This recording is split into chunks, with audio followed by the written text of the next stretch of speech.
Hola señores, buenos días a todos. ¿Qué tal? ¿Cómo se encuentran? Yo ayer estaba un poquito como con gripe, un poquito resfriado. Mejor si me realizan un test PCR de eso, daba positivo.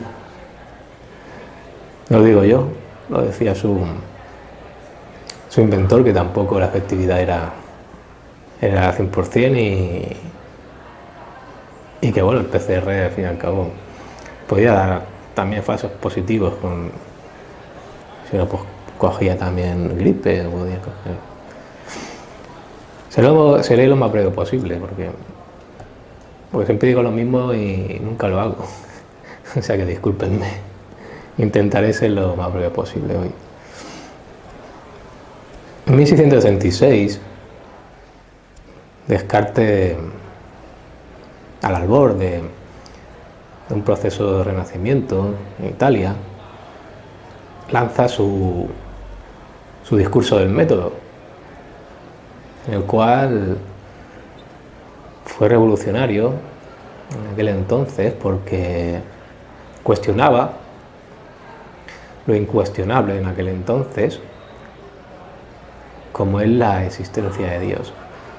Al final de su discurso, al final de su texto, al final reconocía de que todo era bello en el mundo y que al ser tan bonito, ser tan maravilloso todo, tan bien hecho, lo que es la naturaleza, lo que es todo, debía ser de alguien lleno de amor, como puede ser Dios. Pero en un principio se lo pregunta, se lo cuestiona, cosa que en aquel entonces era impensable. A raíz de un proceso que surge en una clase nueva, que cada vez va en alza, va cogiendo poder en el mundo, como es la clase en aquel entonces, como es la clase burguesa, una clase nacida del comercio, de aquellos comerciantes y de aquellos que podían dedicar, dada su acumulación de capital, podían dedicar cierto tiempo a ilustrarse. De ahí el proceso, el movimiento de la Ilustración, y en el que en 1789 se inicia la Revolución Francesa. Bueno, ya viene de antes también, todo va germinando con unas raíces, un proceso también anterior, pero la toma de la Bastilla y el traslado de la población hacia Versalles para ir contra Luis XVI, todo aquello se realiza en torno a 1789. Entonces, el proceso es más largo, pero lo toman como el inicio, tienen que tomar el inicio en algunas fechas y lo toman sobre 1789, perdonen.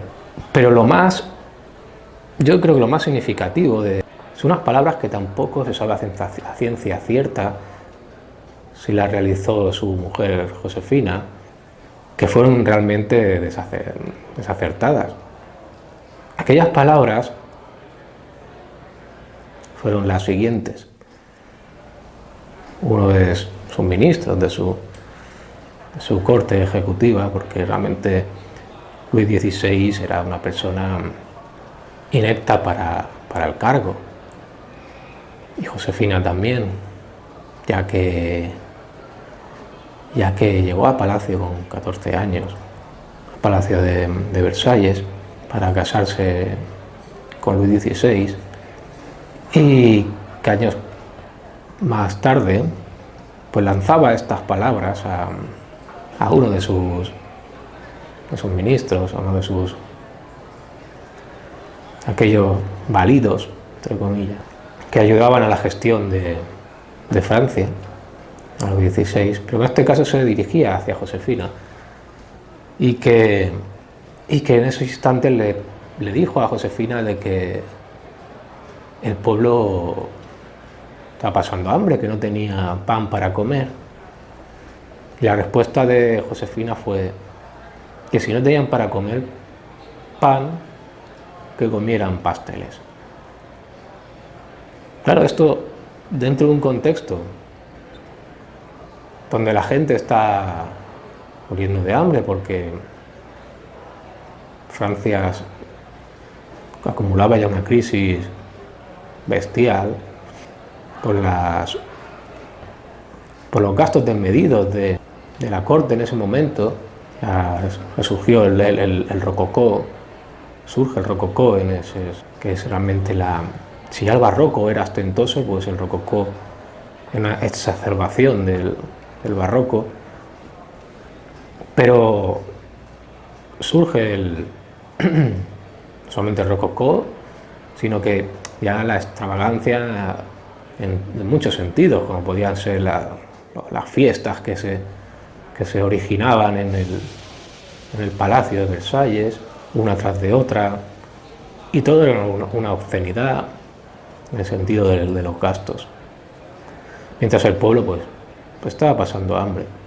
Y por supuesto que en ese contexto, cuando Josefina lanza esas palabras, la indignación de las personas no podía ser más. Y se lanzan a la calle.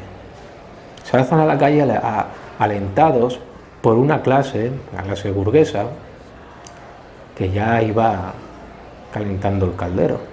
Y solo faltó la chispa que aquellas yescas, aquellos maderos que iba poniendo debajo del caldero la clase burguesa, abriendo los ojos a las personas, pues solo faltaba la chispa para que aquello ardiera.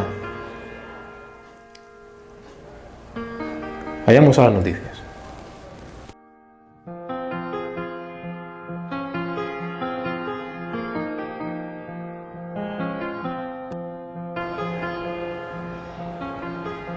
¿Qué tal, amigos? Las noticias de hoy vienen en un contexto generalizado de un confinamiento a nivel europeo por un aumento de los casos de infección por el virus. A veces en su titular nos indica precisamente esto: el coronavirus vuelve a confinar a Europa. Pero más que este titular, me ha llamado la atención otro. Interior monitoriza las redes para prevenir protestas violentas. Y sigue: los últimos incidentes son aislados y por ahora no se prevén acciones coordinadas. Sigo un poquito más. El Ministerio del Interior sigue muy de cerca los últimos incidentes que se están produciendo en España, en concreto en Barcelona, Gerona, Oviedo, Valladolid y Sevilla, contra las medidas recogidas en el estado de alarma, recientemente aprobado, y ha ordenado hacer un seguimiento de las convocatorias que se hagan en las redes sociales. El objetivo es detectar posibles movimientos coordinados para convocar movilizaciones que pueden acabar en episodios violentos y que capitalicen el malestar que las últimas decisiones para combatir la pandemia ha generado en algunos colectivos. Bueno, es una evidencia que con el estado de alarma, este estado de alarma que realmente es más similar a aquella primera república que acabaron en guerra unas comunidades, incluso ciudades unas con otras de nuestra España, y aquí pues levantamos fronteras en las distintas comunidades. Después habrá una que diga: es que a mí me has tapado la entrada al mar y no puedo abastecerme de pescado. Y el otro, realmente esto es a mí, en mi opinión, es un caos total. Es decir, levantar fronteras donde realmente la Constitución nos dice que nuestros movimientos deben ser libres por todo el territorio español, es uno de nuestros derechos básicos, es una ofrenda. ¿Qué sucede? Bueno, la cosa aún se agrava más porque ya no solamente te prohíben el movimiento que tienes, del libre movimiento que tienes por el Estado español, sino que también intentan coaccionar tu libertad de expresión en todos los sentidos, tanto para manifestarse como para expresarte por las redes, como lo hago yo ahora. Es un ejercicio de expresión y de opinión y de información que les estoy dando. ¿Cuál es el siguiente paso? De momento han dado carta blanca a las comunidades por dos motivos. Primero, porque ya acordaron en su día cuando el señor Sánchez llegó a la Moncloa, pactó con los nacionalistas esa independencia. Pues aquí la vemos, ya les ha dado la independencia. Pueden, como cualquier estado, apagar, cerrar fronteras y posteriormente pues crear leyes también, porque les ha dado el poder de crear normativa al respecto. Y ya no habría que pensar si realmente hay que poner coto a la enfermedad. Yo no digo que no. Es decir, una enfermedad, ¿por qué no atajarla? Sí, por supuesto. Siempre tomando y analizando de una forma profesional y coherente aquellas características de la enfermedad y qué consecuencias llevan a ello, qué repercusión, y realmente con un aparato de expertos en ese sentido, sean médicos, sean biólogos, sean biólogos, un aparato de expertos consistente, no aquí por decisión simplemente el señor Illa o su compañero de viaje, no puede ser el señor Sánchez o...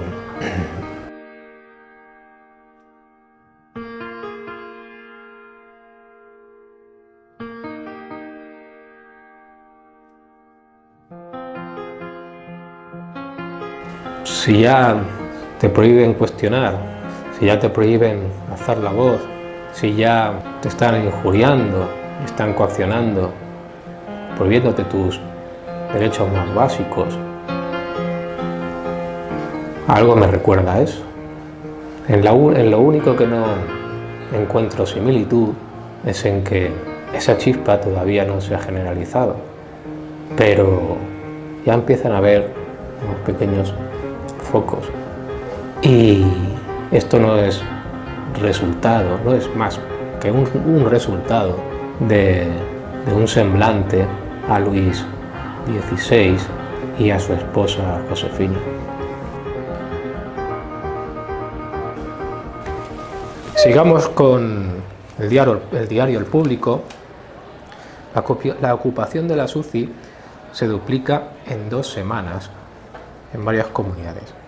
Es una editorial del señor Alberto Sicilia.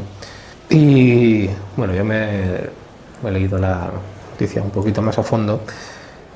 Y bueno, nos indica también que en su subtítulo ya hay más de 17.000 personas hospitalizadas en España por coronavirus.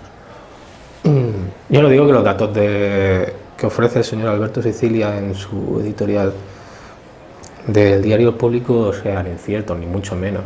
Pero lo significativo de esta noticia no son los datos, sino que están muy bien analizados por el periodista, sino que no nos analiza el porqué de esos datos. Que esa yo creo que es la cuestión. Si te estás analizando una serie de datos, unos resultados, ¿por qué no me ofrecen también ustedes la ecuación paso a paso? ¿Por qué no me ofrecen ustedes el porqué de esos datos? Al igual que Descartes encuentra un resultado, ofrece un resultado al final de su discurso, del método, pero señores, Descartes se pregunta por el porqué de ese resultado, que es casi más importante que la solución. Sigamos con El País. Los cierres perimetrales aíslan en vísperas del puente a casi todas las autonomías. Su subtítulo. Y para matizarles a ustedes, informarles, porque esto nos atañe también como todo, pero esto es nuestra movilidad. Entonces, solamente Extremadura, Cantabria, Galicia y Canarias no aplican los confinamientos perimetrales Y los que confirman esto, como he dicho, serían Aragón, Castilla-León, Castilla-La Mancha, el País Vasco, Madrid, Murcia, Navarra, La Rioja y Andalucía, son las que confirman el cierre, y lo están sopesando todavía Ceuta y Melilla, Cataluña y la Comunidad Valenciana.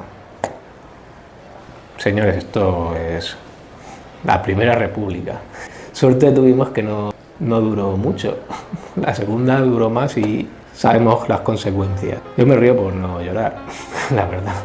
Entonces, disculpen, pero pues que tengan ustedes un buen día.